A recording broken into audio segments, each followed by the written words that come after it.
Hi, this is Pat Rios, and I painted and framed this portrait of Frida. In my new class, Picante, a spicy portrait of Frida, you will learn to do exactly this.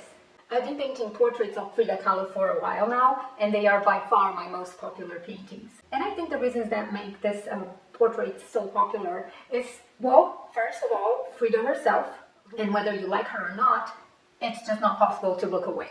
It's just a powerful image, a powerful woman, and the exuberance and the personality just calls everybody attention. But also the vibrant colors, the texture, and the fact that I normally match these paintings with a vintage frame, it brings that nice contrast between the new and the old, the contemporary and the traditional. I wanted to learn how I do this step by step. So this class, I called it Picante because picante means spicy, both in Portuguese and in Spanish. And the same way spicy food has that additional taste, additional energy to it. It's the same additional energy that I want to bring visually with this style. So I broke down this class in 9 parts. The first one is a short video to show you the brushes we're going to be using. They're very fancy $1 brushes. And I suggest to you how to get familiar with that, and how you're going to be using the different sizes and shapes for each part of our project, how you apply it, the kind of pressure, the kind of movement you're going to be doing with your brushes. That's the introduction video. Part 1, we're going to do the sketch, and don't worry, you don't need to know how to draw. Drawing and painting are 2 different skills, and I highly recommend that if you want to learn how to draw, you take specific classes for that. On this class, we're going to focus on the painting side. So we're going to do the sketch. I'm going to show you how to have the image of Frida on your canvas, and then we're going to move on to painting. The second part is all about values.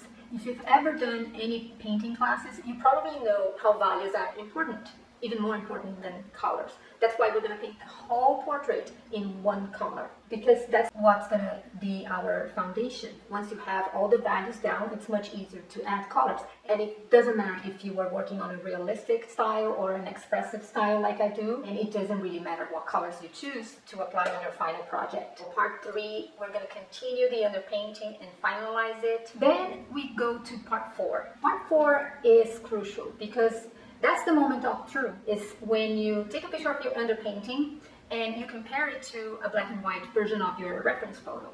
Then all the things will pop up. You're going to be able to see all the mistakes you made, what things are off in terms of face features.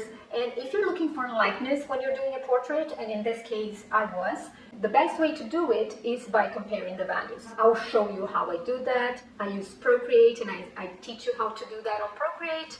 If you don't like Procreate, you can do it on printed versions of your project and your reference photo. Once we finish the adjustments, then we are ready to start with the colors. And the first thing we're going to work is on her skin.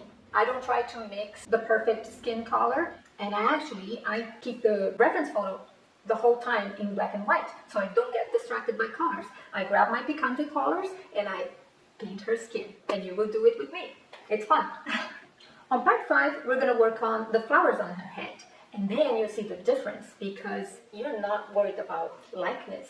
And that's the time where we try to be more abstract, more free, and you really have the chance to put yourself in your project because you don't need to follow the exact flowers you see in the reference photo. It is also the video where we are going to work on the background. And you're going to be able to choose your own color. I chose green. You feel free to choose whatever color you want.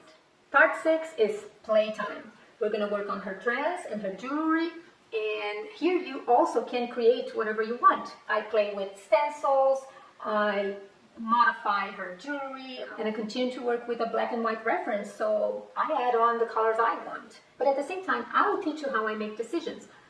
Why I choose this color and not another one. We're going to talk about harmony and how we try to bring balance the whole time. And finally, part 7 is where we bring everything together. So we do another quick comparison, a picture of our project and a picture of the reference photo, make the final adjustments, because the whole time you are looking for balance. And there is a way to achieve that.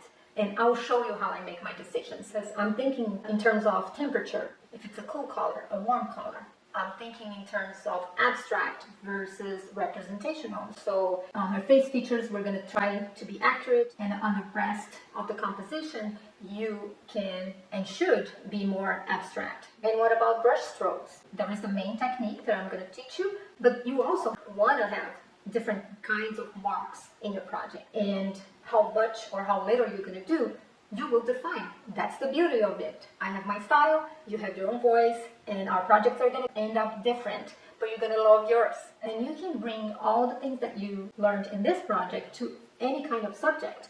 I don't always paint portraits. I sometimes paint animals, and I apply this kind of technique, and I also have nice results. And finally, I have a bonus video for you too. I will tell you where you can find this kind of vintage frame and how I work on them to make them look more interesting. And I'll show you how to fix it, how to repaint it, add more glim to it, and how to attach your canvas panel to the frame in a pretty and safe way, how to wire it and have it ready to hang.